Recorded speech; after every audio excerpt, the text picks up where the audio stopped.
Street Fighters. In a small village, Henry made his home. Known for his friendly and easygoing personality, he was a familiar face to all. Little did the villagers suspect that beneath his calm exterior, a brewing storm of change was quietly taking shape. Maplewood was a quiet town with its picturesque streets and charming houses. People greeted each other with smiles, and the sense of community was palpable. However, every town has its share of conflicts, and Maplewood was no exception. Henry, a 25-year-old with a sturdy build and a head of tousled brown hair, worked at the local hardware store. He was content with his life, spending his days helping customers find the right tools and chatting with his colleagues. One Sunday afternoon, Henry was enjoying his favorite Kung Fu Panda movie inside his home. The fight scenes in Kung Fu Panda fascinated him, feeling like a street fighter engaged in combat. Suddenly, he heard a sound from outside his house. The sound was as if a real Kung Fu master was in a battle. Intrigued, Henry went outside to investigate. Curiosity piqued, he quickened his pace, and he arrived at the scene. Two men, Jake and Mike, were engaged in a heated argument. Their faces were flushed with anger, and bystanders tried to intervene, attempting to defuse the tension. Jake, a burly man with a shaved head and a tattoo on his arm, was known for his short temper. He accused Mike of disrespecting him, and their argument escalated into a shooting match. Henry, not one to turn a blind eye to trouble, stepped forward, trying to mediate. "Hey, guys, let's calm down. There's no need for this," Henry urged, placing himself between the two adversaries. His calming presence initially seemed to work, as both men took a step back. The onlookers breathed a collective sigh of relief, hoping that the dispute had reached its end. However, tension lingered in the air. As Henry turned to walk away, Jake, unable to control his anger, threw a sudden punch at Mike. The blow landed square on Mike's face and chaos ensued. The bystanders gasped, and Henry, witnessing the unjust attack, felt a surge of indignation. Without a second thought, Henry sprang into action. He grabbed Jake by the shoulders and pulled him away from the stunned Mike. "That's enough! We don't solve problems with violence!" Henry exclaimed, his voice firm but composed. Jake, now facing Henry's strong grip, glared at him with hostility. "Stay out of this, Henry! This is between me and him!" he spat, attempting to break free. But Henry held his ground. "I won't stand by and watch someone get hurt for no reason. Take a breath and think about what you're doing." The standoff continued, but the arrival of a police patrol car disrupted the escalating confrontation. Sirens blared, and Officer Thompson, a familiar face in Maplewood, stepped out of the vehicle. "What's going on here?" Officer Thompson demanded, assessing the situation with a stern expression. The crowd quickly explained the unfolding events, pointing fingers at Jake and recounting how Henry had stepped in to prevent further violence. Officer Thompson nodded, appreciating Henry's intervention. "All right, Jake, you're coming with me to the station. We'll sort this out there," Officer Thompson declared, handcuffing Jake and leading him toward the patrol car. As Jake was driven away, the crowd dispersed, and the tension in the air gradually dissipated. Henry, although physically unharmed, couldn't shake off the emotional residue of the incident. He returned to his routine at the hardware store, but his mind was preoccupied with thoughts about justice, morality, and the thin line between order and chaos. Days passed, and the incident on Elm Street became the talk of the town. Some praised Henry for his courage, while others questioned whether he should have let the police handle the situation. Maplewood, once known for its tranquility, now grapples with the echoes of the street fight. One evening, as Henry was locking up the hardware store, he heard footsteps approaching. Turning around, he found Mike standing there, a bruise still visible on his face. "Hey, Henry," Mike began hesitantly. "I just wanted to say thanks. You didn't have to step in, but you did. I appreciate it." Henry nodded with a modest smile on his face. "No problem, Mike. Nobody deserves to be attacked like that. We should look out for each other in this town." As weeks passed, Henry's act of intervention resonated within Maplewood. Some saw him as a local hero, while others pondered the role of community in preventing conflicts. The incident sparked conversations about unity, empathy, and the importance of standing up against injustice. Despite the initial tensions, Maplewood began to heal. The town organized community events, bringing people together to strengthen the bonds that had frayed during the street fight. Henry found himself at the center of these efforts, not as a vigilante, but as a symbol of the resilience of a small town facing challenges head-on. One day, as Henry walked down Elm Street, the very place where the altercation had occurred, he couldn't help but reflect on the events that had unfolded. The sun bathed the street in a warm glow, and children played in the front yards, blissfully unaware of the recent turmoil. A familiar voice called out to Henry, and he turned to see Officer Thompson approaching. "Hey, Henry, I just wanted to thank you for your quick thinking that day. It's not every day we see someone stepping up like that." Henry nodded, appreciating the acknowledgement. "I just did what felt right, Officer Thompson. We're all in this together, right?" Officer Thompson smiled. "That's the spirit. It's folks like you who make Maplewood the special place it is." And so, in the town of Maplewood, where the echoes of a street fight once reverberated, a new chapter unfolded. Henry, once an ordinary hardware store employee, became a symbol of unity and resilience. The incident catalyzed positive change, reminding the townsfolk that, in the face of adversity, the strength of a community lies in its ability to stand together.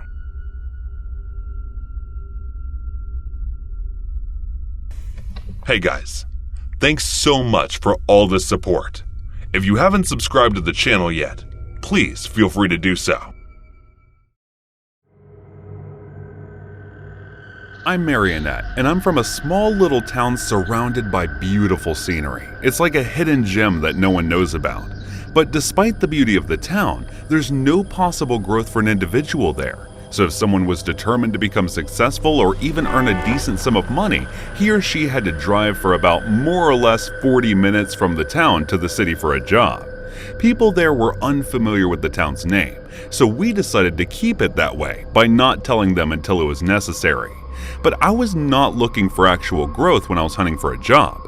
It was more like out of necessity, since I had recently become an orphan after my father's death by accident, who was my only remaining guardian left after my mom abandoned us. Anyway, I was too scared to go work in the city, since I had heard many stories from the town folks who had worked there about its dangers, so I found a job in a supermarket that was on the outskirts of the city.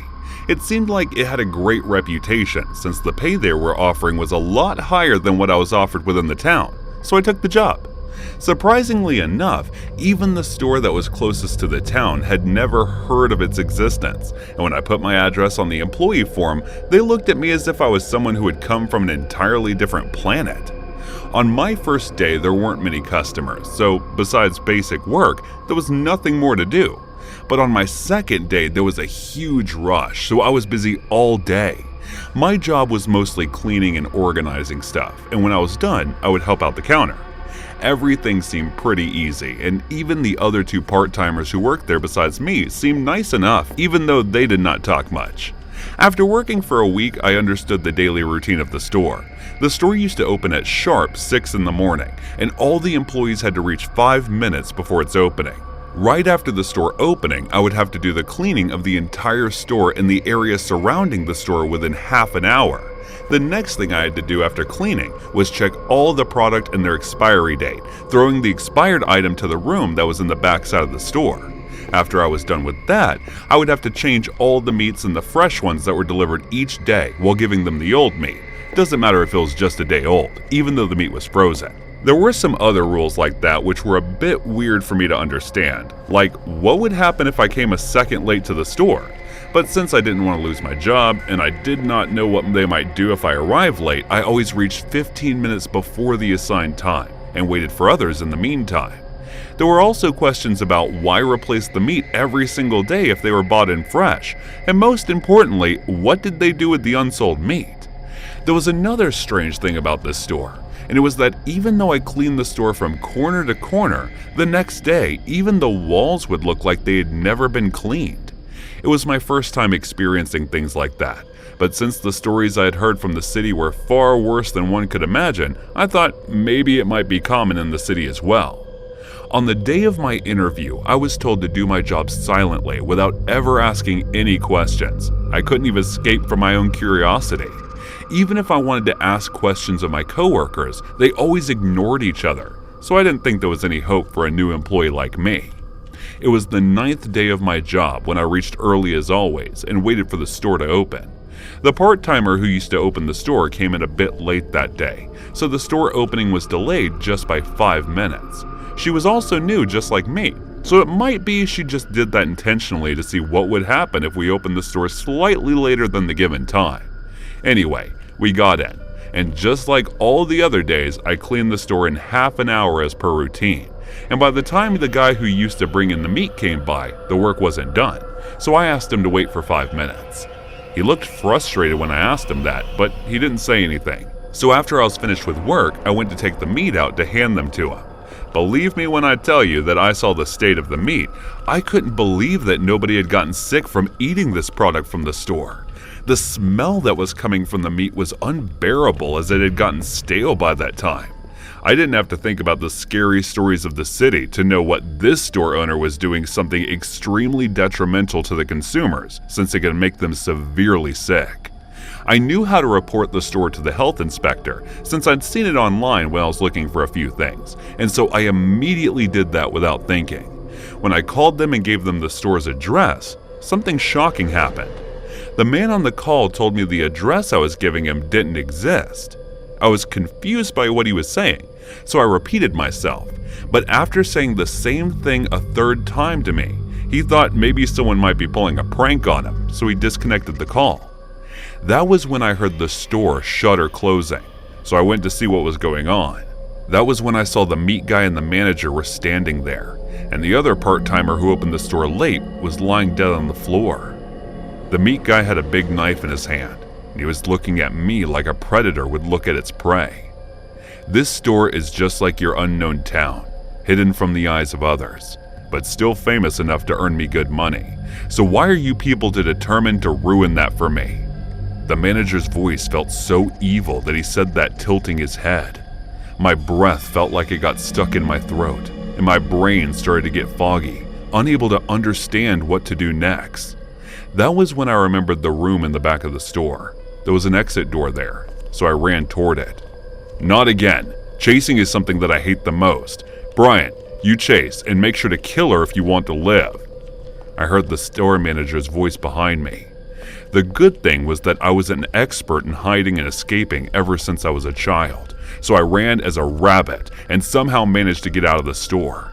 But even then, I could feel the Brian guy chasing after me, so I kept running until I reached the town's border, and once I crossed it, I was so tired that my legs felt numb. I stopped for a brief moment and turned to see if he was still chasing me, but he had disappeared, as if he had never been there. I was still not sure to trust that, so I kept running until I reached the first house, where I knew I would be safe. My vision started to get blurry. As I was passing out, one question kept repeating itself in my mind. What did he mean by unknown town?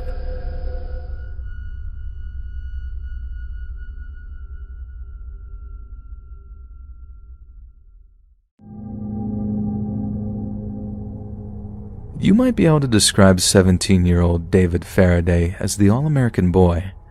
David was clean-cut, a good student, and a member of the Boy Scouts of America.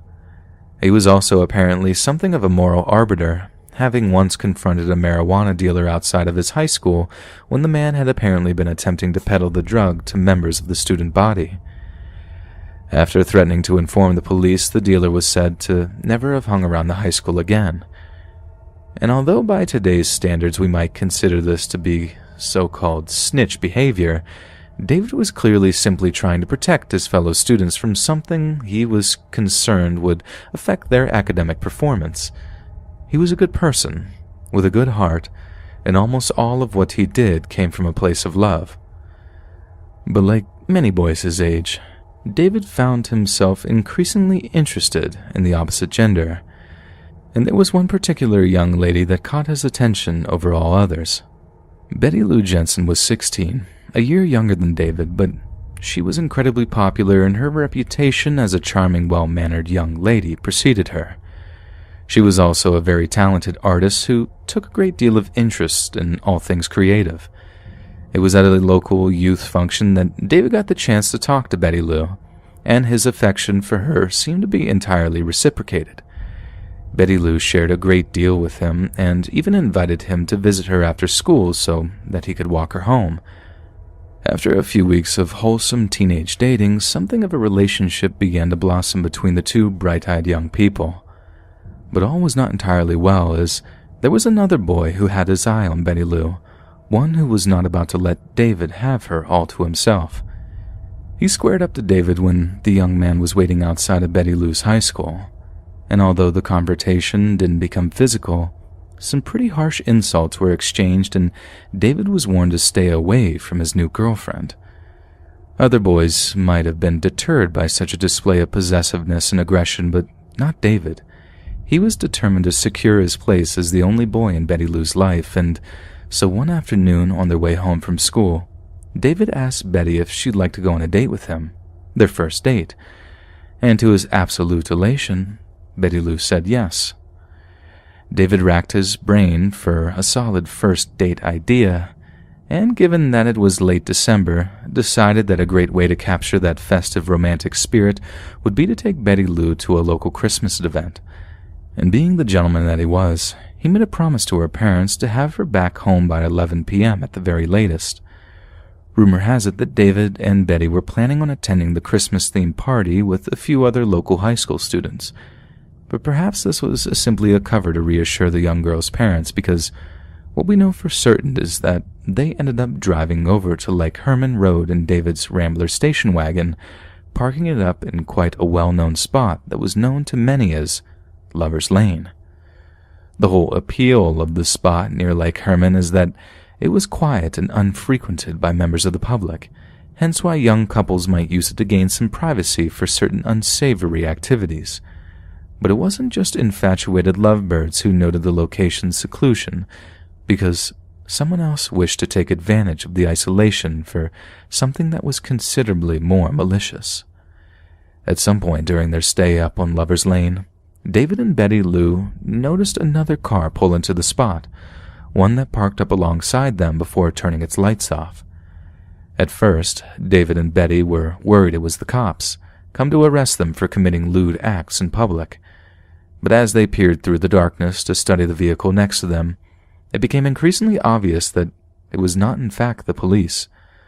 All the young couple could do was watch, growing increasingly scared as the shadowy silhouette in the front seat stayed statue still, staring at them through the passenger's window.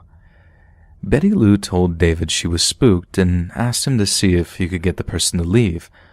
But unlike previous encounters where David's bravery had shone through when confronted with a source of maliciousness, he too was far too frightened to do anything. But as he prepared to start up the Rambler's engine so he could drive Betty Lou out of there, the driver of the other vehicle got out and approached David's side of the Rambler. David was transfixed, frozen in fear like a deer in a car's headlights, but when he saw the mysterious stranger pull out a pistol and aim it at his window, his flight response kicked into gear. Betty threw open the passenger side door, throwing herself from the Rambler before David followed suit, but neither kid was fast enough to outrun a bullet.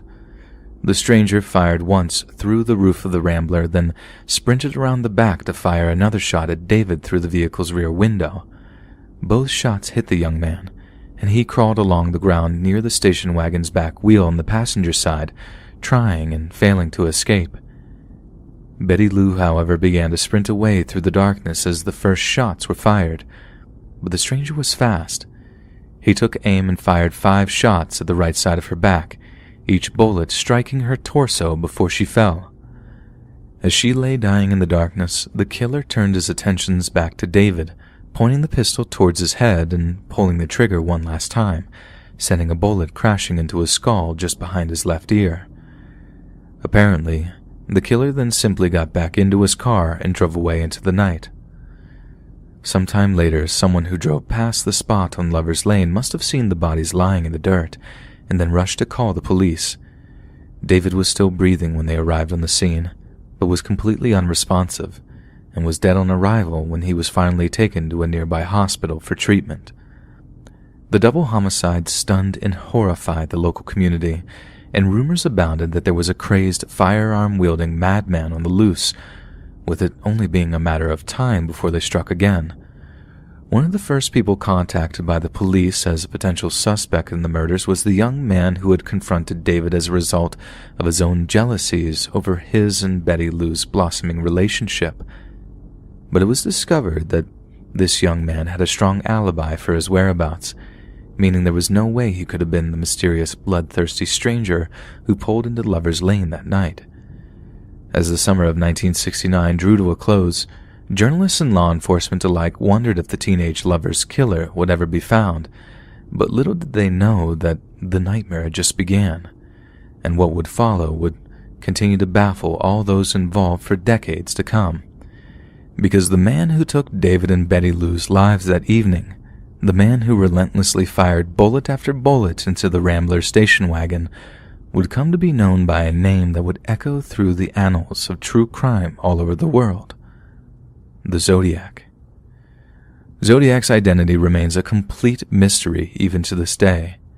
The killer's nickname originated from a series of taunting letters and cards sent to the San Francisco Bay Area press.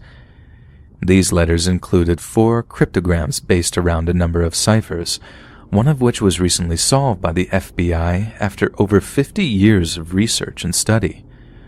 We know for certain that the Zodiac murdered 5 people in Benicia, Vallejo, Napa County, and San Francisco in the 11 months spanning December of 1968 and October of 1969.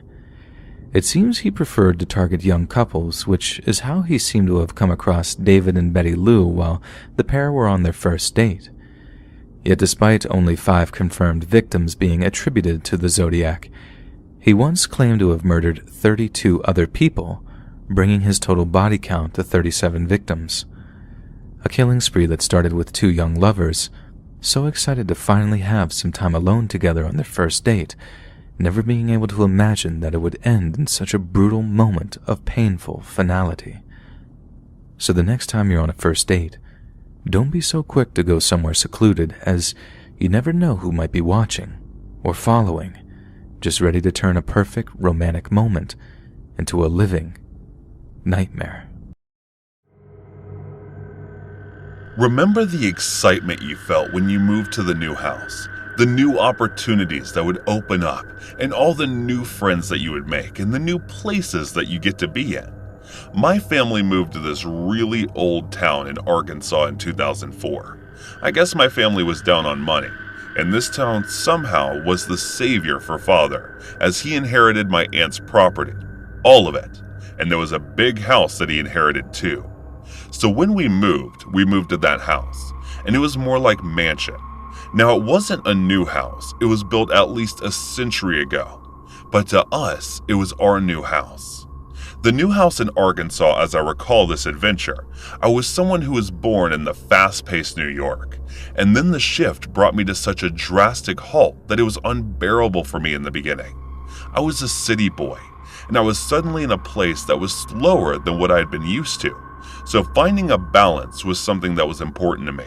My school was from a bike distance, and I didn't know anyone there, so going there on my own was something I wasn't into. As I got to the place, I saw kids turning their heads and looking at me, and probably judging as to who this new kid was. It was almost as if everyone knew everyone there, and I was someone new, and obviously some thought it might be best to try and bully the new kid. Well, I might have been from a city, but I wasn't one of those soft city boys that cannot defend themselves. A tall student probably held back, moved closer, and said, "Hey, new kid, you got any lunch money?" And I said, "I have lunch money, but it's not for you." He was big, and certainly it seemed that my comment made him angry. He tried grabbing me, and I held his hand and punched him right in the gut. I must have been smaller than him, but there was no way he was going to get an up on me. It was his mistake to underestimate me, but then the whole class had the idea that I wasn't the guy to be messed with.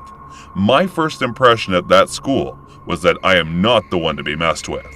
It was the first day and I was in detention.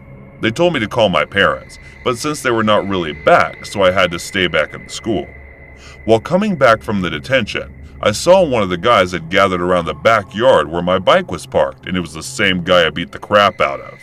He was out there with his friends, and for what I know, he was probably there for beating me. He and his boys were waiting to just bash me. I saw it from the distance, and I was pretty sure that I wasn't going to involve in that. I was tough, but I wasn't going to mess up with so many people. They would mess me up. So I stayed down, knowing that it was best for me, and it was definitely not wise to mess with 4 people. I tried circling back and they thought, but they made me when I was trying to sneak and decided to follow. I saw one of them. They had the knife in his hand, and it was really something different. I guess people here were really off the chart. The psychos of the school were after me with the knife in his hand. I bet all he could think was stab me real good. I was making sure that it didn't happen, so I was pedaling as fast as I could. I wasn't going to stop. I decided to keep moving, and I kept moving, knowing that these kids would not stop hunting me. I soon was in the front of my new house, and I quickly opened it up and got inside. There was no one in there, and I had to wait, hoping that someone would arrive, but I don't think anyone was arriving. I locked the door and shut myself in, but the bastards knew where I lived now, and there was this feeling that they will not let go. It turns out they didn't.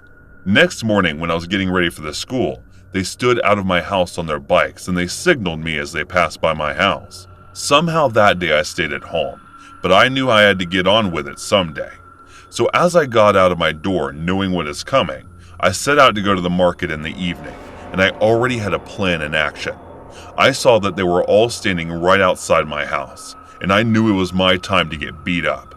But instead, I invited them in. If there was a way to avoid the beating, it was by my plan. I invited them in, and they expected, and the guy said, "This doesn't mean you are not going to get beat up. We'll just do it inside." I knew what I was doing. I brought them in, knowing what is in store for them. It was they had no idea what they were getting involved in, and I made sure that they never would. They entered, and the first thing they saw was a hand just lying there with blood coming out of the corner. They were freaked, but they were not completely aware of what I had set them up for. And soon, there was another hand and some fingers of a different hand just lying on the floor. The whole house was giving them the creepy vibes. And then a man came out running with a hand on his throat, and what looked like blood was oozing out of the veins of his neck, and he screamed, "Help me! Help me!" And he ran out the door, freaking every single one of those boys. And then I said, "What do you guys want to talk about?" And as I asked this, I took one of the fingers and started using it as a tool to clear my eye. And I bet they were spooked, since nobody said anything. They just ran, as far and as fast as they could. I kept all of my mother's film prosthetics away, and then along with Ramirez, the guy who acted out the slit throat, cleared the mess. I messed up those guys good. But good thing is, through time, I have formed a friendship with everyone. And when the first day I told them the story of how I fooled them, they were all embarrassed. But most importantly, it helped me be friends. Now I am quite fond of the people of my small, irrelevant town.